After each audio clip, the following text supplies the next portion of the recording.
Before we begin, 5 years ago, 9 innocent parishioners of a historically black church, you all remember this horrible event, were tragically killed during an evening Bible study in Charleston, South Carolina. That was a despicable act of evil. Today we remember this somber day as our hearts still break for the victims, and our prayers go with all. That was a terrible event. It was a terrible day, terrible, terrible day for our country, for the world to witness. Thank you very much for being with us at the White House as we reaffirm our sacred promise to support and protect our great veterans. We love our veterans, and great they are. With honor and courage, these incredible patriots perform their duty to America, and now we must fulfill our duty to them, and that's what we're doing. And we're doing it beyond what anyone's ever done as president or as an administration. We're gathered together to address an especially urgent struggle. Today we're unveiling our roadmap to empower veterans and end the national tragedy of suicide. Tremendous problem. Tremendous, tremendous problem. My administration is marshaling every resource to stop the crisis of veteran suicide and protect our nation's most treasured heroes. They've been through so much, and it's such a deep-seated problem. And we're doing tremendous research and everything you can do, but it is something that nobody quite understands, and they're gaining knowledge, but they don't quite understand it.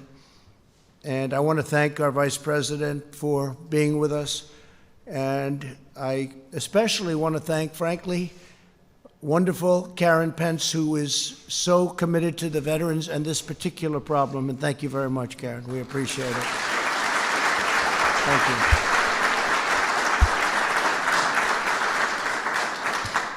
Here as well are several members of Prevent's task force. Prevent's, it's called. Prevent's.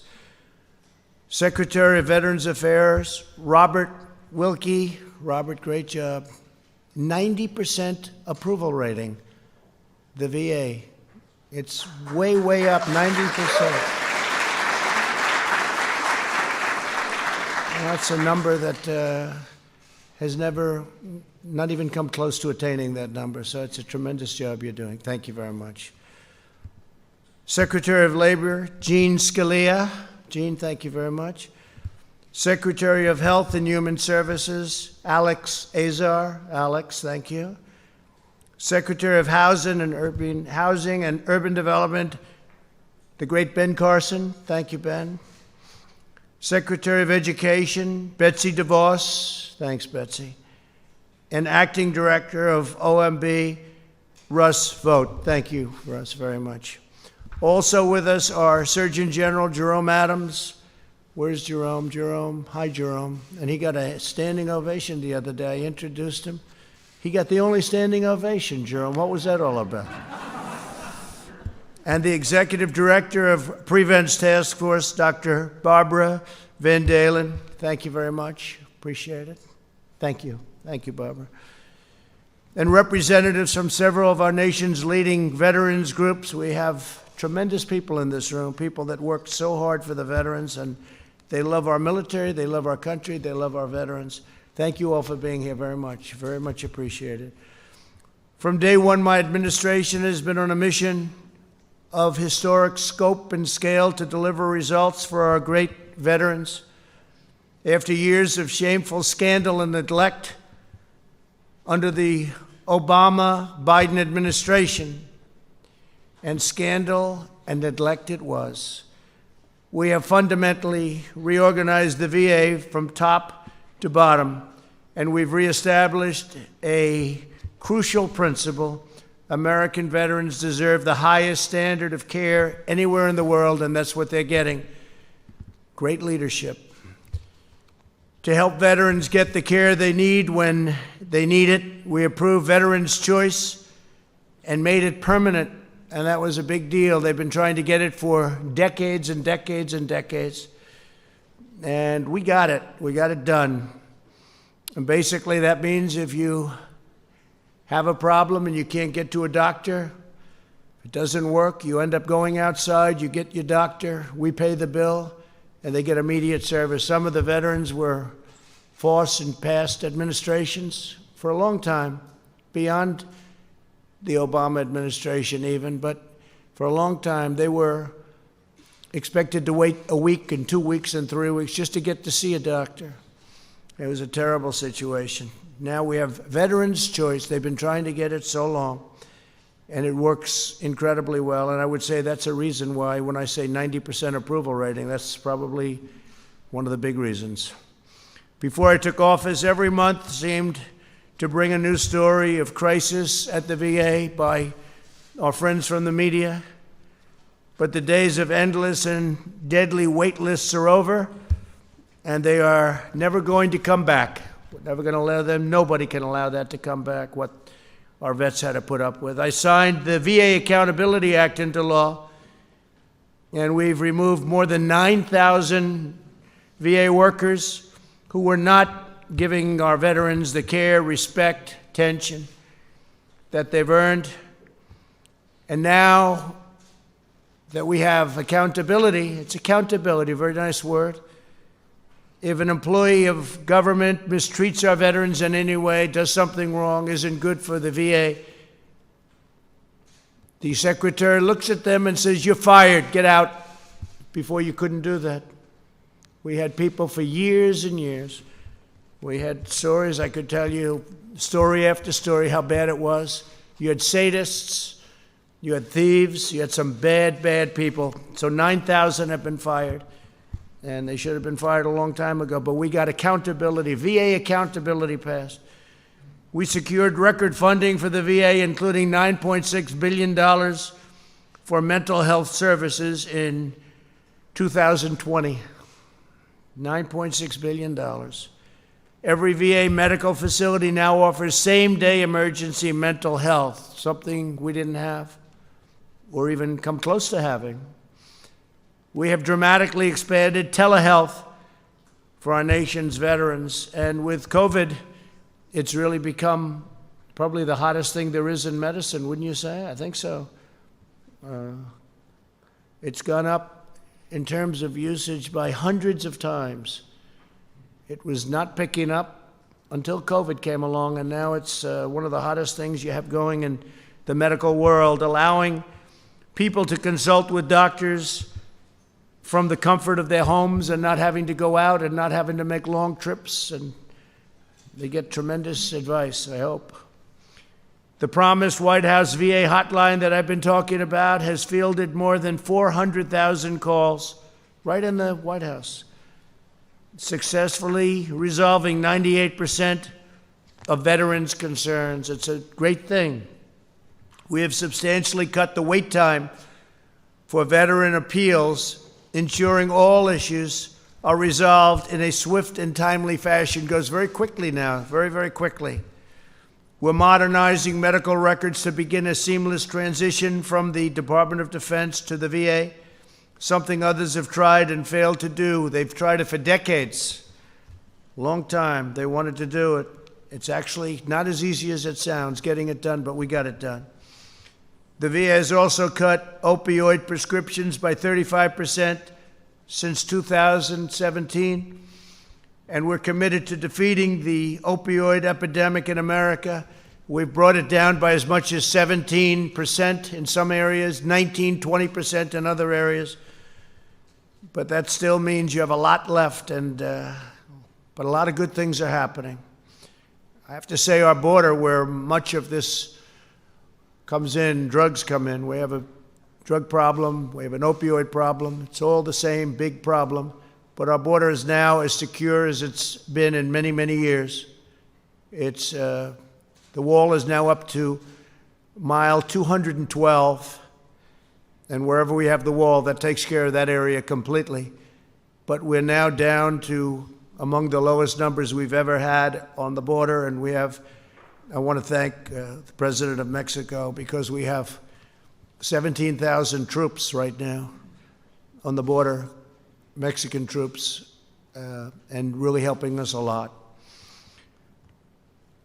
The number of veterans who say they trust the VA services has increased 19% under this administration. That's a tremendous increase, but I'm still more impressed. It's an all-time high, by the way, but I'm still more impressed by the 90 to 91% number. That's the number I'm going to use from now on, all right? Can I do that, Robert?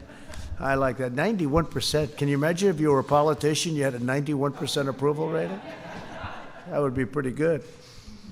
But there's more work to do. Ending the tragedy of veteran suicide demands bold action at every level of society. 20 veterans and service members take their own lives every single day. The loss of our heroes breaks our hearts and pains our souls. 1 year ago, I signed an executive order establishing Prevent's task force to develop a nationwide strategy to support our veterans in distress and stop the grave tragedy of veteran suicide. Today, thanks to the leadership of Secretary Wilkie, it's been outstanding, I'm proud to announce that we are taking this critical initiative to the next level. Following the ambitious roadmap the task force has developed, over the last year, you'll see things happening that nobody would have ever thought even possible. To lead this effort, Mrs. Pence and a team of ambassadors that she was very much involved with in choosing, including the Surgeon General, Jerome Adams.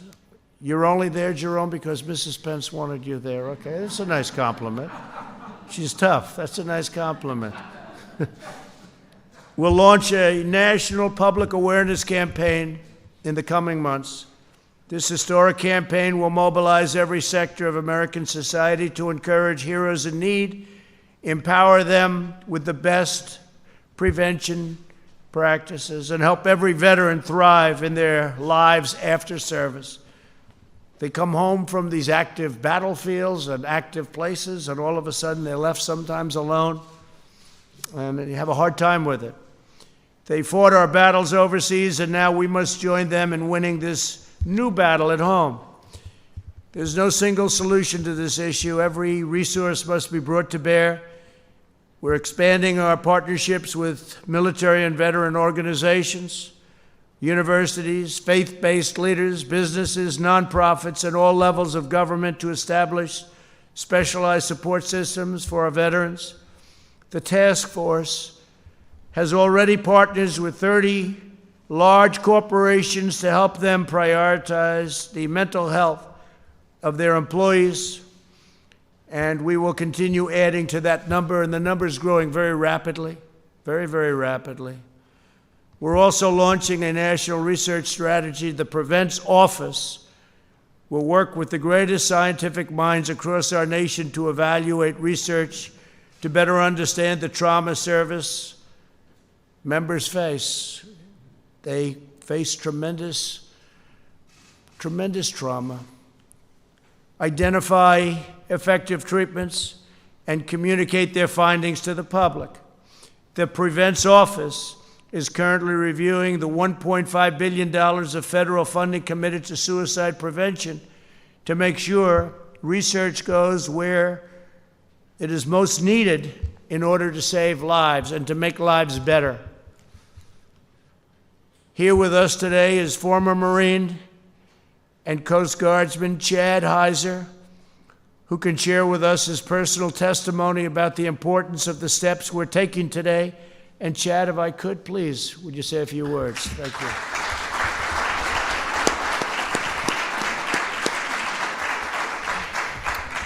Mr. President, distinguished guests, thank you for allowing me the opportunity to speak on this vital mission that affects the veteran community so much. The Bible says in Jeremiah 29:11, "For I know the plans I have for you, declares the Lord, plans to prosper you and not harm you, plans to give you a hope and a future." God never wastes a hurt. These are the words I was told long ago by a mentor and friend, but never really understood their impact until I began the healing process from my trauma that I experienced in combat as a United States Marine. On March 23rd, 2003, in one horrific day, 18 Marines were killed that were part of Task Force Tarawa during the invasion of Iraq at the Battle of Al-Naziriyah. 3 days later, there was a friendly fire incident which rounds were mistakenly fired, resulting in the injury of Marines. After being honorably discharged at the end of my enlistment, I returned home feeling guilty for surviving, shame for feeling like I hadn't done enough. The war was still in my mind. I was detached physically, emotionally, and spiritually. I was angry and isolated from the world, including my family. Just 1 year after leaving the Marines, I decided to return to military service, this time with the United States Coast Guard, seeking a last-ditch effort to cope with the pain and regain my purpose in life. Unfortunately, my condition only worsened. In 2005, I attempted suicide. I was transported to a medical hospital, diagnosed with post-traumatic stress disorder, and shortly after, I was medically retired. During this time, my wife was praying. She was asking God to help heal me from this combat trauma. I felt there was no one I could turn to, that my life just wasn't worth living. As a tough Marine, I was hesitant to seek the help I truly needed to recover. 2009, by God's grace and mercy, I was saved by Jesus Christ. After carrying these burdens that I had carried for so long, the newfound hope I had was my foundation now. In 2011, I participated in Wounded Warrior Project's Project Odyssey, a combat recovery retreat. For the first time since returning from combat, I was able to open up about my own personal experiences and help further my own recovery process. This was truly a turning point in my life that gave me a sense of new direction. As a Wounded Warrior Project peer mentor, warrior leader, and national campaign team member, I am fully committed to serving the veteran community by giving my time and attention to listen, empathize, and encourage and help carry the burden shared by countless veterans facing similar struggles after war. I've realized through my own experience how vital it is for veterans to have a positive support system, not only within our families and communities, but also within our government. Showing support and caring for those who are hurting. It's also important to let everyone know, let the country know, that they can be strong and ask for help if you are struggling. Mr. President, I would like to take this opportunity to personally thank you for your decision to implement this important initiative, combating mental health and suicide crisis within the veteran community. I am so grateful for your actions in insisting veterans to get the help they need at such a critical time. Your leadership in this matter truly shows your care for our nation's warriors. Thank you. Thank you, Chad.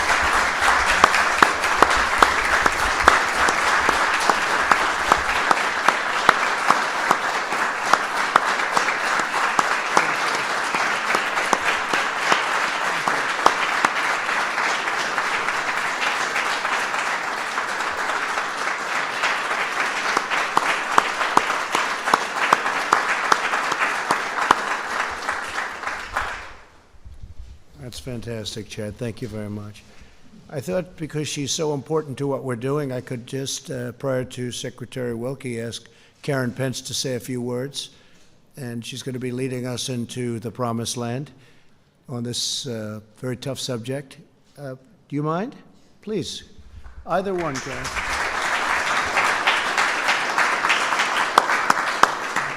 Thank you, Mr. President. I just want to say thank you for this administration realizing that this is an issue that we need to face head on You are changing the culture.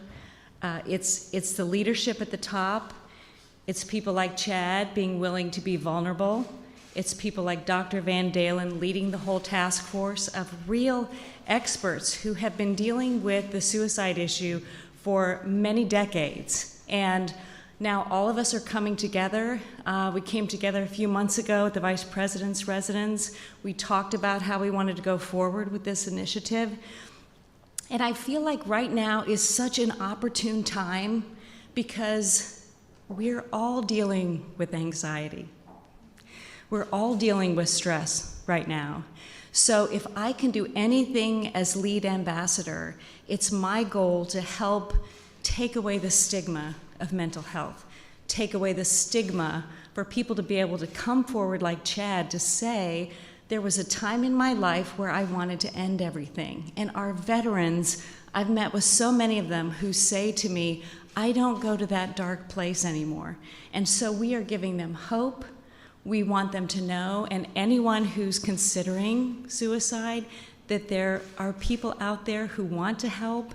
There is a way forward, and I just am so grateful and honored to be lead ambassador for Prevents. So thank you, Mr. President. Thank you very much.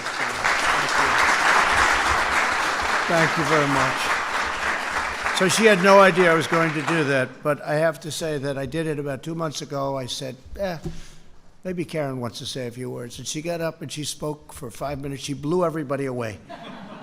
She was the star, right, Mike? And I said, come on, Karen, you got to go. Great, great. Really appreciate it. You're going to do a fantastic job. Thank you very much.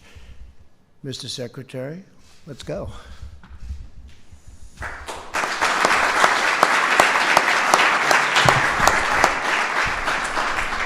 Thank you very much, Mr. President. I have been accused by some in this room of living in the 19th century and looking back on American history before I make any decisions. And I'm going to plead guilty to that for a second here and say that in the history of presidential campaigns and then later the administrations of a victorious candidate, there has never been a candidate or a president who put veterans front and center, first of the campaign and then of the administration, until you did.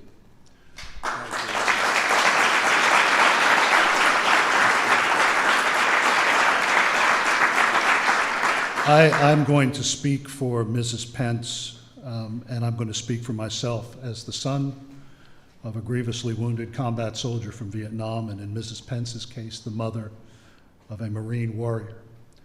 These are issues that we live with every day. And for the President of the United States to say it is about time that those who have carried the burden of freedom on their shoulders are put front and center in the national conscience, that is an enormous first step for this nation and long overdue. Thank you, Ron.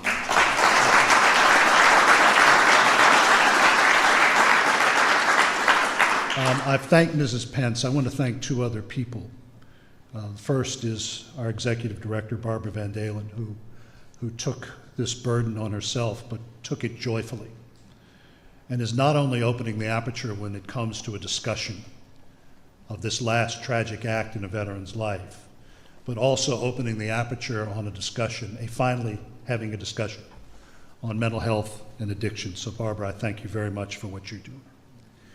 And last but not least, I want to thank our Deputy Secretary, Colonel Pamela Powers, who took this on when she was Chief of Staff and has carried it across the finish line. I thank you very much, ma'am.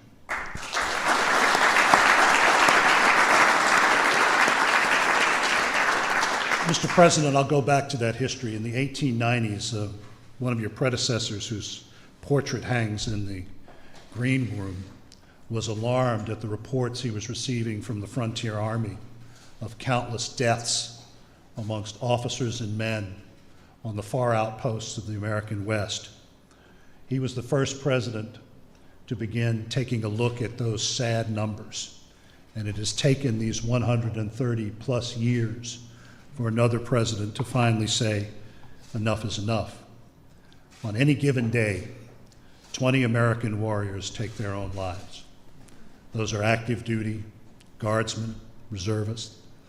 The largest part of that number is from my father's generation in Vietnam. But another reason why this task force is so important is that it will point the way for the rest of the country. Growing up as a youngster at Fort Bragg, the leading cause of death amongst my classmates in junior high and high school was automobile accidents. Today, it is suicide. It is a scourge that is impacting every segment of this country. So I want to thank the President for having the vision to identify the real solution to this national problem, and that is us, each one of us. Each one of us can help end the stigma that has prevented America from taking on the important issue of mental health. Each one of us can work to change the culture that made it acceptable to ignore the signs of mental health and distress. Each one of us can learn to identify the signs amongst our friends, our neighbors, and our coworkers. So this day is the beginning of one of the most important national discussions America has seen. It is an effort to find a solution to a problem that does not discriminate amongst its victims: the poor, the rich, people of all races and creeds. So I'm going to end with a story that I've told before, and it was one that I was very familiar with growing up at Fort Bragg. The looming presence in the home of the airborne was Matthew Ridgway. In fact, he was so powerful that even the minor league baseball team's mascot is named after him in Fayetteville. General Ridgway commanded the All-American Division to victory in North Africa and Sicily, and then General Eisenhower tasked him with leading the airborne assault on Hitler's fortress Europe on the night of D-Day. General Ridgway planned the operations for the All-Americans, the Screaming Eagles, and the Red Devils of the British 1st Airborne. But on the night of the invasion, he couldn't sleep. He fell out of his cot, and he reached for sustenance in the Old Testament, and he looked to the book of Joshua and God's promise to Joshua on the eve of the great battle of Jericho. And the Lord promised the general, "I will not fail nor forsake thee." Mr. President, that is what you have sent to the American people today and to the 20 million Americans who are in uniform and who have left uniform, that we will not fail nor forsake the people of the United States who have always carried, without question, our freedom on their shoulders. So, Mr. President, I thank you very, very much.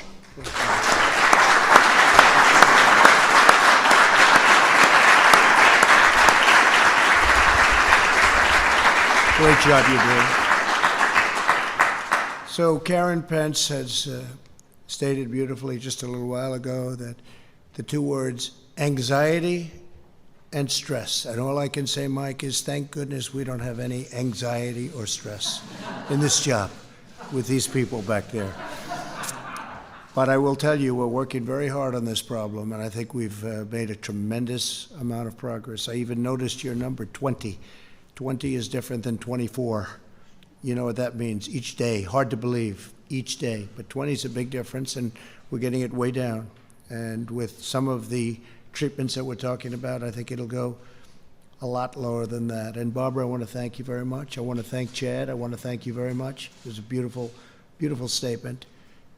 You've done such a fantastic job. I see General Kellogg. He's one of our great generals. He's done a fantastic job for me, and he's doing some very important things for me right now. So, General, thank you very much. Really fantastic job.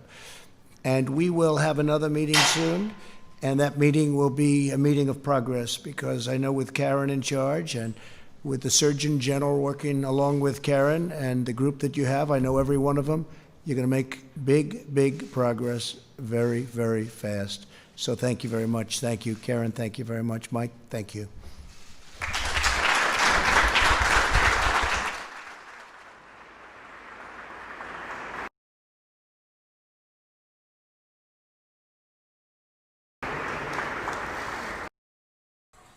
All right, folks, thank you so much for joining us and choosing us as your stream of choice. Thank you so much to everyone that shared the stream on social media, that clicked the thumbs up button, and that also subscribed to the channel for the first time.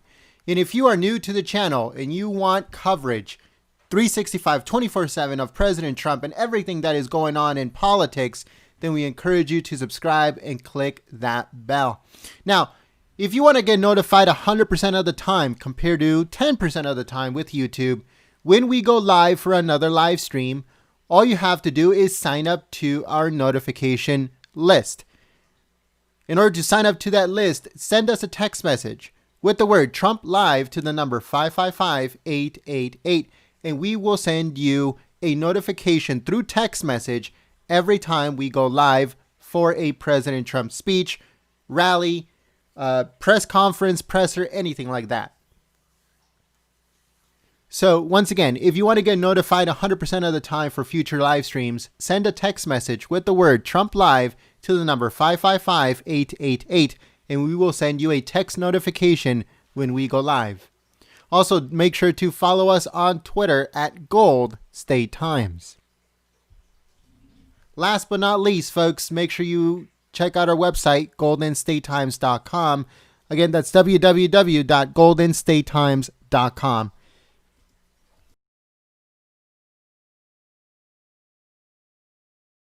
I want to give a big thank you to the moderators for keeping the chat clean and enjoyable for everyone. We hope to see you guys here next time, folks. If you missed the little heated interaction between Gemma Costa and the press secretary, it is uploaded onto the channel right now.